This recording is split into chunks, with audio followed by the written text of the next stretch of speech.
Supreme court का जो judgement है, इस जजमेंट से हमारे आदिवासी के लिए बहुत खतरा है। लेकिन जब कैंप लगा के आदिवासी को ही मारना, और कैंप किसके लिए? हमारी सुरक्षा की बात है। थाना किसके लिए? हम आदिवासी के। फिर हमारे एफआईआर क्यों नहीं लिया? जब भी से मैं सुन रही थी एफआईआर पता एफआईआर करने भी जाओ, एफआईआर करते नहीं। अपराधी को सरकार गले लगा के स्टार बाय स्टार उसका प्रमोशन बाय प्रमोशन दे के उसका बढ़ावा कर रही है। फिर भी उसके बावजूद भी सुप्रीम कोर्ट ने कैसे जजमेंट दी, जिसके कारण हमको आज सबके लिए चिंताजनक की बात है। चुनौती भी है एक तरफ से। तो मैं अगर बोलना चाहूँ तो ज़्यादातर यही है। सबसे ज़्यादा तो मेरे साथ क्या हुआ वो सब तो मैं नहीं बोलूँगी, क्योंकि मैं भी 12 साल तक उसके बाद बाइज्जत रिहा हुई हूँ, और उसके बाद मेरी केस का खत्म हुआ। मेरा केस ऑलरेडी अब सुप्रीम कोर्ट ने भी खारिज कर दिया। खारिज करते दौरान ये नहीं देखा सुप्रीम कोर्ट ने, बस ये कह दिया कि सोनी सोनी के ऊपर अब कोई मुकदमा नहीं है, सब कुछ वो खत्म हो चुका है। लेकिन सोनी सोनी की गुप्तांगों में पत्र डाला गया, उसका क्या? उस केस का कोई जिक्र नहीं। इसी तरह से गोमपाड़ में हुआ, जो सुरेश हमारे बीच में है, वो सच्चाई दिख रही है कैसे उस बच्चे का साथ हुआ।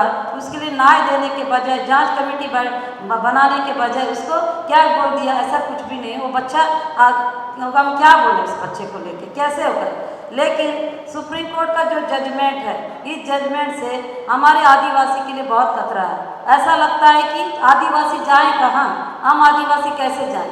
थाना जाओ तो हमारी एफआईआर नहीं लिखी जाती है, नीचे कोर्ट जाओ तो वहाँ नहीं सुना जाता, अगर हाई कोर्ट आ जाओ तो ये हाल है। आज सुप्रीम कोर्ट लास्ट हमारी एक उम्मीदें और विश्वास थी कि ये सोचते थे कि नहीं, हमारे भारत में 3 कोर्ट हैं, जिसमें लास्ट कोर्ट है वो सुप्रीम कोर्ट। सुप्रीम कोर्ट में जाने के बाद अगर उसमें हमारे लिए कुछ ना कुछ एक चीज़ तो मिल सकती है, चाहे कुछ भी हमारे, लेकिन सुप्रीम कोर्ट में भी आज ये फैसला दे के बता दिया कि हम भी आपके साथ नहीं है। सुप्रीम कोर्ट में भी हमारे आदिवासी के लिए कोई जगह नहीं। आप क्या करेगी फोर्स, अच्छी तरह मुझे पता है, क्योंकि ऑलरेडी पेद्दा गैलूर, चिन्ना गैलूर में जब बलात्कार हुआ तो आए दिन उसकी शिकायत किए, और उस समय एफआईआर भी हुआ, उसके बावजूद भी उनको कार्रवाई नहीं की गई, बल्कि वो लोग जाके बोलते थे देखो तुम लोग ने इतना लड़ाई क्या कर ली, एफआईआर करने से भी क्या होगा, कोर्ट हमारा है, कानून हमारा है, सरकार हमारा है, हम 10 बार आके बलात्कार करेंगे, हमारा कोई बाल बाका नहीं कर सकते। ये बातें पुलिस स्पष्ट बोलती। लेकिन आज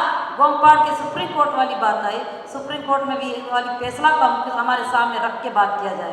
अब कोई भी जगह नरसंहार होगी और उसके लिए हम कदम उठाएंगे, अगर उसको लीगल सिस्टम के लड़ने की बातें करेंगे तो अब उसमें सीधा बोला जाएगा ये देखो सुप्रीम कोर्ट का जजमेंट है, सुप्रीम कोर्ट भी हमारे साथ है, क्या क्या कर लोगे, कुछ नहीं हो सकता है, ये बोल के हमको ना पूरी कमज़ोर बनाने की कोशिश किया जाए। तो इसलिए कह रहे हैं कि अब आदिवासी जाएँ तो कहाँ जाएँ? क्या इस तरह से अगर सुप्रीम कोर्ट जैसे फैसले से अगर अंत में क्या होगा? अंत में आपसी में मारेंगे, आपसी में लड़ाई होगी। ये तो सलवा जुलूम समय भी हुआ, सलवा जुलूम के समय इस तरह से हुआ। चलो उस समय तो थोड़ी मेहरबानी सुप्रीम कोर्ट ने किया, जब मनीष जी, नंदिनी जी वगैरह जब सुप्रीम कोर्ट में डाले, उस समय तो बोल दिए थे चलो कि बंदूकों को नीचे रखा जाए। बंदूकें नीचे जरूर रखा गया, लेकिन इंसानों को क्यों नहीं बोला गया कि इंसान को भी नीचे ही बैठ जाओ? लेकिन उनको एसपीओ से वो करके उनको अभी डीआरजी बनाए गए, बस्तर बटालियन करके बना, और डीआरजी है, दंतेश्वरी फाइट्स है, और ऐसे कितने वहाँ पर संगठन बन के आज भी सलवा जुलूम से भी ज़्यादा खतरनाक तरीके से नरसंहार किया जा रहा है। और ऐसा आज भी ख़त्म नहीं है ना, कल ख़त्म था। तो ये सुप्रीम कोर्ट वाले बात को बार बार हम इसलिए कह रहे हैं कि क्यों नहीं सोची सुप्रीम कोर्ट ऐसा फैसला देने से बजाय।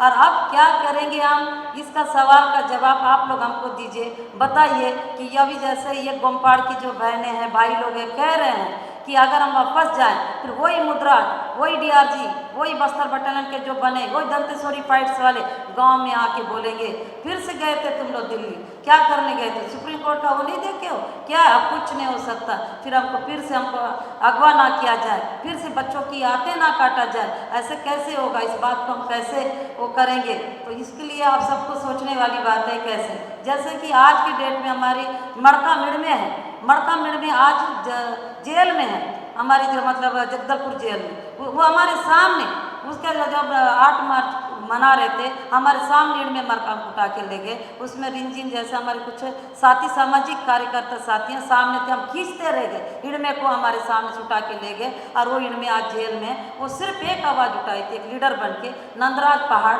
जो अडानी के कब्जे में देने की बात हुई थी, उसके लिए वो लड़ाई करने के लिए 25 से 30 हजार आदिवासी को 7 दिन आंदोलन हुआ, जिसमें इड़मे ने लीडरशिप किया और उसको फर्जीवाड़ा के रूप में ठहराए भी, क्योंकि गरम सभा बिना गरम सभा हुए वो पहाड़ को लेने की कोशिश किए। वो सब में हमारी एक प्रकार की तो जीत नहीं कह सकती, लेकिन वहीं पर वो रुक गया था। लेकिन इड़मे को जेल डाल दिया गया, इड़मे आज जेल के अंदर है।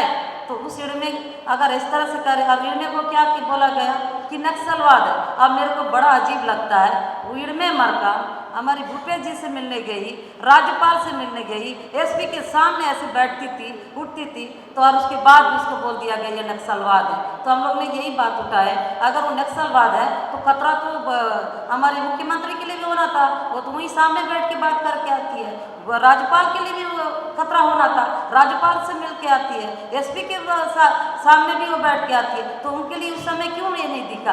तो अब नक्सलवाद कैसी?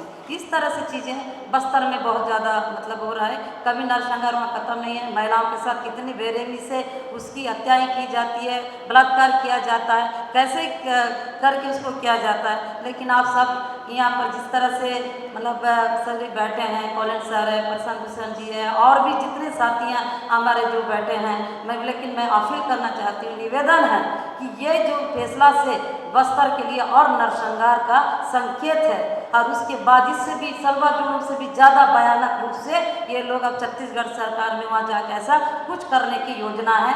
उस समय तो फिर एक दिन सुप्रीम कोर्ट कहेगा पूरे आदिवासियों को बाहर निकलो, तो पहले भी कहे थे, आज फिर कहे, इस तरह से चीज़ें हो गए। लेकिन ये जो जजमेंट है, इस जजमेंट के लिए पूरे देश के लोग, सभी लोगों को चिंताजनक की बात है, क्योंकि ये पूरा प्रभाव, पूरा चीज़ बस्तर में पड़ेगा।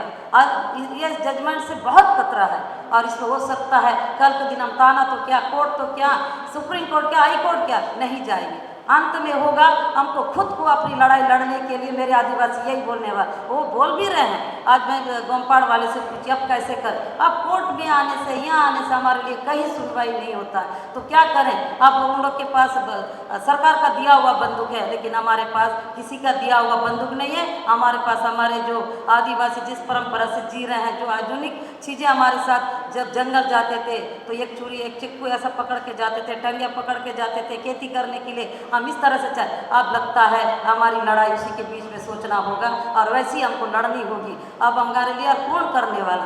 तो मैं ये आप लोग से चाहती हूँ कि मेरे आदिवासी भाई लोग और इस तरह से ना सोचें, उनके अंदर में से सोच पैदा नहीं होना चाहिए। इसके लिए आप सब लोगों को सोचना होगा, ताकि ये बहाना क्यों, ये उस तरह से अगर करेंगे तो ये हिंसात्मक लड़ाई होगी। उस हिंसात्मक की लड़ाई में तो इसके जिम्मेदार मेरे आदिवासी, हम आदिवासी नहीं हो सकते। उसका जिम्मेदार सुप्रीम कोर्ट जैसा ऐसे जजमेंट, वो जिम्मेदार हो सकते हैं। वो ये सरकार में बैठे हुए सत्ता के लोग, वो जिम्मेदार हो सकते हैं। और बार बार बोला जाता है कि वहाँ नक्सल की लड़ाई है, नक्सल है, ये हम नहीं बोल रहे हैं कि नक्सल नहीं, पर उनकी लड़ाई, उनका संगठन की बात तो अलग है। लेकिन जब कैंप लगा के आदिवासी को ही मारना, और उसका कैंप किसके लिए? हमारी सुरक्षा की बात है। थाना किसके लिए? हम आदिवासी के। फिर हमारे FIR क्यों नहीं लिया? जब भी से मैं सुन रही थी FIR, पता FIR करने भी जाओ, FIR करते नहीं, और बोलते हैं कि नहीं आवेदन दे के जाओ ना। तो जैसे हम थोड़ा बहुत जान चुके हैं कि FIR क्या, नहीं आप FIR लिखो तो नहीं लिख रहे। सरकेगुड़ा में 17 आदिवासी को मारे, जब आयोग ने बोल दिया कि वो निर्दोष आदिवासी को मारा गया, जब उससे पहले बोला गया था नक्सली को मारा गया। आखिर लंबे समय तक लड़ा गया ना, लड़ने के बाद आज रिपोर्ट में आ जाता है कि नहीं निर्दोष आदिवासी को मारा। अब उसके लिए FIR करने के लिए थाना जा रहे हैं तो फिर FIR ही नहीं कर रहे हैं, क्यों? ये इसी तरह कितने मामले जी हैं जो उसको अनगिनत है कि FIR की बात हम करते हैं तो नहीं। तब बस्तर के आदिवासी हो, चाहे बस्तर की जल जंगल जमीन हो, चाहे भारत देश की जो आदिवासी पेड़ मतलब जंगलों में रहे, तभी बचाव होगा। कानून सबके लिए एक बोलते हैं, लेकिन कानून हमारे लिए नहीं है। जिस दिन कानून सबके लिए एक है तो जो गोली चलाए उनके ऊपर भी केस करे, उनको भी सलाखे के अंदर डाले, उनको भी वो सजा दे, उनके ऊपर भी कार्रवाई करे। नहीं, इसलिए कह रहे जैसे कि बदरू मतलब ज़्यादा समय नहीं ले सकती। बद्रू जो है, बद्रू एक नक्सलवाद है। बद्रू इतनी बड़ा नक्सलवाद है, वो उस एरिया में रह के, जब हम जानते थे, मैं टीचर में रही हूँ, कुछ नहीं तो इतने लोगों मतलब 100 से ज़्यादा लोगों की हत्याएं कर चुका है। सीआरपी के 74 जवानों को भी वो बद्रू मतलब उसकी हत्या कर चुका है। मेरे पिता को गोली मारी, मेरे पिता की पूरी घर को तस-नस किया वो बद्रू। लेकिन वो बद्रू आज सरकार में आके सरेंडर करने के बाद 3 स्टार का वो एसआई बन गया है और आज कुर्सी में बैठ गया। तो बता, उसके लिए मेरे पिता ने नाम के साथ एफआईआर किया, नाम के साथ बद्रू। लेकिन उसके ऊपर क्यों केस नहीं? बोलते हैं ना कि एफआईआर करो तो कार्रवाई होती है, लेकिन बद्रू के ऊपर कार्रवाई नहीं हो रही। लेकिन 10 बार मेरे पिता को कोर्ट में लाया जाता है। विकलांग व्यक्ति इतने मजबूर हो के बयान दे के बोलते हैं, जज साहब आप मुझे बार बार यहाँ ला के क्यों पूछते हो? मेरा टांग तोड़ने वाला तो आप ही लोग के पास है, मेरे साथ गोली चलाने वाला आप लोग के पास है। बद्रू को ला के खड़ो करो ना। बद्रू ने मेरे को गोली चलाया, बद्रू ने मेरे को, उसका एफआईआर होने के बाद भी बद्रू तो राजा जैसा बन। ऐसा सिस्टम, ऐसी चीज़ें रहेगी तो फिर यह क्या नहीं हो सकता। आप सोच सकते तो बद्रू इतना बड़ा अपराधी है, नक्सल में रह के सब किया और इधर रह किया तो अपराधी नहीं। ऐसे अपराधी को सरकार गले लगा के स्टार बाय स्टार उसका प्रमोशन बाय प्रमोशन दे के उसका बढ़ावा कर रही है। तो ये है। और दूसरी बात है ये, इतनी कह के मैं वो करती हूँ कि आज हमारी मेरी खुद की केस है। बड़े बड़े बातें तो पूछा जा रहा है कि राष्ट्रपति आदिवासी बन गई है तो क्या होगा, ये होगा। तो मेरा ये सवाल है, जब मेरे साथ ये इतनी बड़ी यातना हुई तब तो प्रतिभा पाटिल एक महिला ही राष्ट्रपति थी। तो अंकित गर्ग एसपी को तो अवार्ड दिया गया ना, सम्मान दिया गया, उस व्यक्ति को दिया गया जिसने मेरे साथ निवस्त्र किया, मेरे नंगा किया, मेरे को गुप्तांगे में पत्थरे डाले। वैसे व्यक्ति को, वैसे इंसान को राष्ट्रपति पुरस्कार करके सम्मान कौन किया?